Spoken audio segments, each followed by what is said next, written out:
May 2nd, 2005, Alton City Jail, Illinois. A paper carrier noticed something strange hanging from a vent on the side of the building. Bedsheets, tied together, dangling from an exhaust vent 30 feet above the ground. The call came in immediately. "We have a missing inmate." Inside, guards rushed to cell block, found a dummy in the bed, a hole cut through the steel ceiling, and no sign of the prisoner. Quanti Adams had done the impossible. He had escaped from one of the most technologically advanced prisons in America, a maximum security facility built in 2002. Cameras covering every corner, lights that never turned off, guards checking inmates every 30 minutes. No one had ever attempted an escape from Alton City Jail. Until now, how do you cut through a steel ceiling when cameras watch your every move? How do you hide the evidence when guards check your cell every 30 minutes? And how do you escape from a prison designed to be inescapable? This is the story of Quanti Adams, the man who outsmarted America's most advanced prison security system. Alton City Jail didn't look like a prison from the outside. At first glance, it could pass for a middle school, tucked away in a quiet American suburb in Madison County, Illinois. But inside, the reality was far different. Built in 2002, this maximum security facility was one of the most secure prisons ever constructed. State-of-the-art technology, the latest surveillance systems, every security measure that modern engineering could provide. Cameras covered every corner of the prison, from the hallways to the 9 by 12-foot cells where inmates spent 23 hours a day locked away. Each cell had its own camera, recording 24 hours a day, 7 days a week, leaving no place to hide. The lights never turned off. The guards checked on inmates every 30 minutes. And no one had ever dared to attempt an escape. But Quanti Adams wasn't like other prisoners. Since he was 12 years old, gang culture in Compton, California had shaped his life. As a black man growing up in a world dominated by Crips and drug dealers, Quanti saw his path in the streets. His only role models were the ones making money on the corner. By 2004, he was hoping a $1.4 million marijuana deal would change everything. But the FBI had other plans. An undercover sting operation led to his arrest, sentenced to 35 years. It seemed like Quanti's fate was sealed. But that was the thing about Quanti Adams. He never played by the rules of fate. From the moment he arrived at Alton, Quanti's mind was already working. He wasn't just an inmate, he was a strategist, always observing, always thinking. As he sat in his cell, he realized his motivation for escaping went beyond his own survival. It was about his unborn child, the baby he had learned about on the night of his arrest, a daughter he had never seen, never held, never watched take her first steps. He wanted to break the cycle of gang life, give his child a future that didn't involve jail cells and locked doors, show her that her father was more than just another statistic. And in Alton, as the cameras watched his every move, Quanti began his careful observation. Every detail around him, the layout, the guards, the steel walls that surrounded him. One night, while lying in his cell, he caught the scent of rain, drifting through the exhaust vent in the ceiling.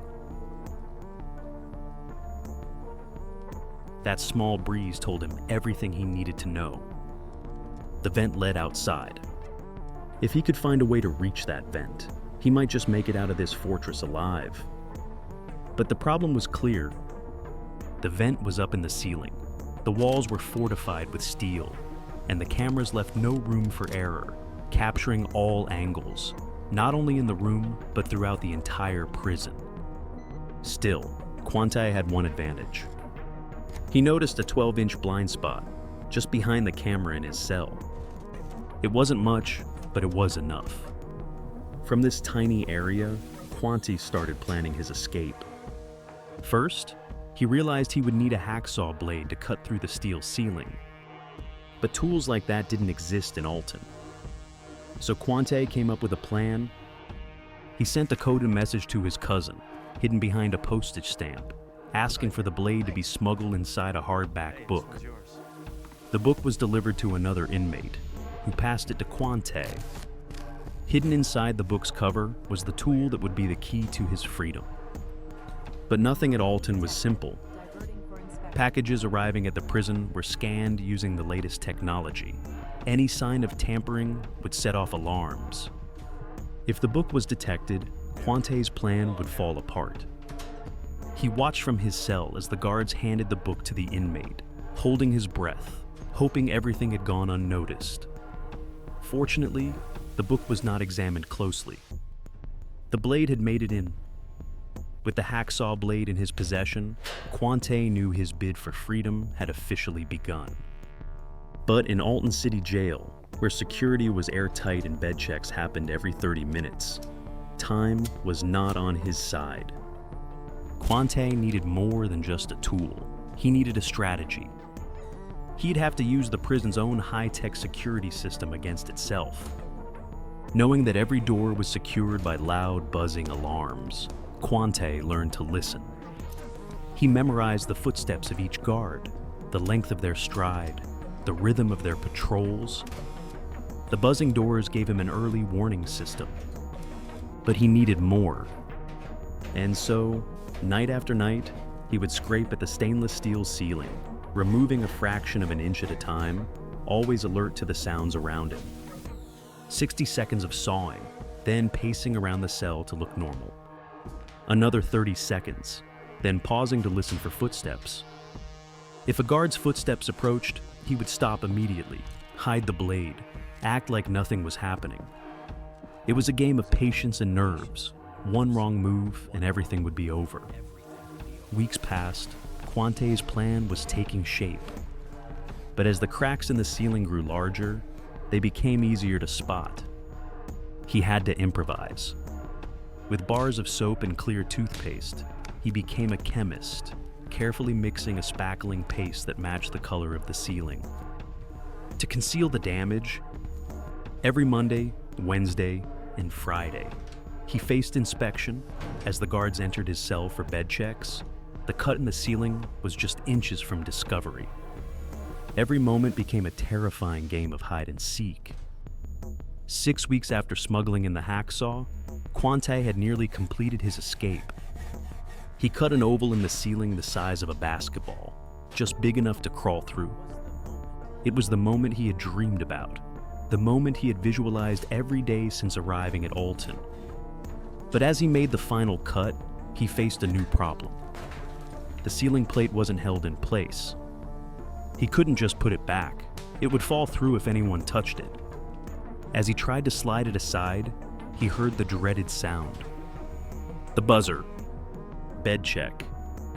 And the guard he feared the most, Mike Morelli, was heading straight for his cell. Morelli was the toughest guard in the prison, known for catching even the smallest slip-ups. If Quante was caught now, his dream of escape would vanish forever. He quickly maneuvered the ceiling plate into place, ran to the door to block the guard's view. The second buzzer sounded. He could hear Morelli's heavy footsteps approaching, seconds away from a confrontation that would seal his fate. The plan was going smoothly until disaster struck. As he attempted to put the ceiling plate back into place, it slipped. And just as the plate fell, the guard he feared most, Mike Morelli, arrived for his bed check. Face to face with his nemesis, Quante stood in front of the cell window, his heart racing. "What was that noise?" Morelli asked. Quante, quick on his feet, replied, "I'm just working out, trying to mask the tension in his voice." For a moment, Morelli stared, suspicious. The silence stretched on, the weight of the moment crushing down on Quante. Then, after what felt like an eternity, Morelli walked off. He was spared, but the relief was short-lived. Quante now had a new problem, the ceiling plate. It couldn't be placed back without falling again. He needed a solution. Using his jail commissary, Quante ordered peppermint candies. Soaked them in water for days, until they became gooey and sticky. He lined the edges of the ceiling plate with a candy mixture, forming a makeshift adhesive. When dried, it held the plate firmly in place. His plan was back on track, but the true test was still to come. With the ceiling secure, it was time for the moment of truth. Quante disappeared into the blind spot of his cell's camera, hoisted himself into the hole. But when he lifted his head into the crawl space, his heart sank. It was pitch black, and he was boxed in. His weeks of sawing had led him into a dead end. But Quante wasn't a man to give up easily. Frustration mounting, he felt around in the dark until his foot jammed against a piece of metal. Out of anger, he yanked at it, bending and twisting until it broke loose. And then, in the darkness, he started hitting the metal, debris falling with each strike. Suddenly, a small beam of light pierced the void. He hit again, more debris, more light. Finally, he stuck his head through a hole. And there it was. The vent he had been looking for. The faint glow of streetlights outside shone through. After months of careful planning, he had found his way out. It was like discovering the Holy Grail. But then he knew he couldn't make his escape alone. He needed someone on the outside, someone who could help him from beyond the prison walls. That's when Tanya Goodwin came into the picture. Initially, she was just a pen pal, a distant connection. But as their letters turned into phone calls, something deeper began to form. A connection Quante could use. For Tanya, it started innocently. She had fallen for the man behind the bars, the soft-spoken, intelligent man who seemed trapped in circumstances beyond his control. When she heard his voice for the first time, she was drawn in by his charm. Soon Tanya found herself becoming more involved in his life. What began as friendship quickly deepened into something more. Tanya visited Quante in prison. It wasn't long before she became smitten. But Quante had more in mind than just companionship. He began asking questions about the layout of the jail, the cameras, the doors. Casual questions that seemed innocent enough at first, but had a far greater purpose. She became his eyes on the outside, provided him with key information about the prison's weak points, where the cameras were positioned, how the guards operated, where potential exits could be found. During her visits, she observed everything: the parking lot layout, the building exterior, the timing of guard shifts, all information that seemed harmless to her, but was invaluable to Quante. What Tanya didn't know was that she was being used, her emotions manipulated by a man who saw her as just another piece of his carefully crafted escape puzzle. And for Quante, every piece had to fit perfectly. On their next visit, Quante's secret messaging system came into play.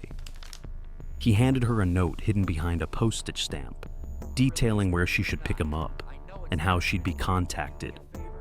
Quante spun her a story, telling her he was being released and needed a ride. Tanya didn't stand a chance. Quante's charm was like a spell. His words made her feel needed, important. She couldn't wait to get him out of jail and start a new life together. But as meticulous as Quante's plan was, one uncertainty lingered. Would Tanya show up when it mattered most? He couldn't shake the doubt. His whole future was in the hands of a woman he barely knew. And as his escape drew closer, that uncertainty gnawed at him. Still, freedom had never felt so close. As he stared out of the vent, looking at the world beyond Alton, Quante's thoughts shifted to the daughter he had never met. "I'm finally going to see her," he told himself. For days, Quante cut through the vent, slowly working toward his goal. He knew the final challenge was a 30-foot drop from the vent to the ground. A fall like that could end his escape before it began.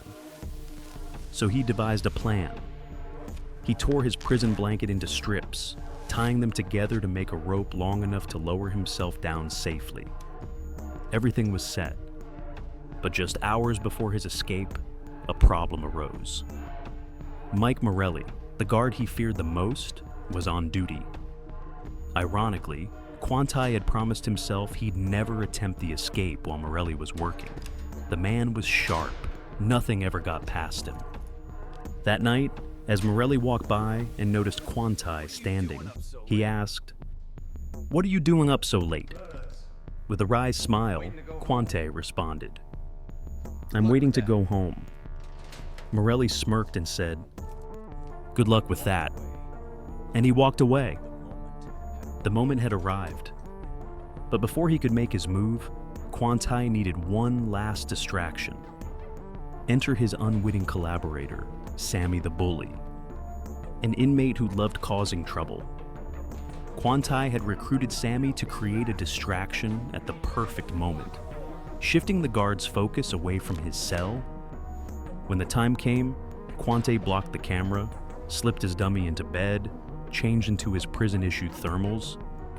His heart pounded as he squeezed into the ceiling, making his way toward the light at the end of the tunnel. Everything was going according to plan. From the shadows, he spotted Tanya's car, parked nearby. His excitement surged. Freedom was within reach. But then disaster nearly struck. Bright lights suddenly beamed into his face. A truck drove by, its headlights illuminating the vent.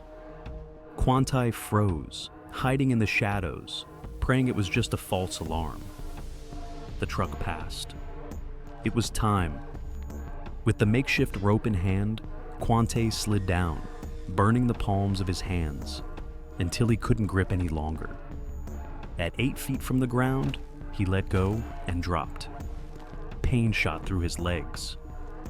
But he was free. He sprinted toward Tanya's car, heart racing, expecting to hear shouts or gunfire at any second. As he reached the car, he realized it was her. But in a twist that could undo everything, Tanya hesitated. As Quantai reached for the door, she locked it. His mind raced. Was she about to betray him? He begged her to let him in, watching as she started to slowly pull away. The look on his face, pure desperation, was too much for her to ignore. Reluctantly, she unlocked the door and let him in. Freedom at last. But now Quantai had to rely on this woman he barely knew. As they crossed the bridge into Missouri, Quantai began to think of what lay ahead, seeing his daughter, starting a new life. Instead of continuing to run as far away as possible, he preferred to settle in a small motel on the road. Meanwhile, investigators quickly pieced together logs showing that Quantai had made several phone calls to a woman before his escape. Tanya Goodwin. At the motel, Quantai turned on the TV. Every news channel was broadcasting his breakout. The media frenzy was in full swing. Tanya, eager to stay with Quantai, wanted to hide out with him. But Quantai knew better. "If they find you with me, you'll be labeled an accomplice," he warned her. Tanya took his advice, decided to go back home. But it was already too late. The cops were closing in. By the time Tanya arrived home, officers were waiting for her. Under pressure, she cracked. She revealed his location, a motel in Wentzville. For Quantai, his worst fears were coming true.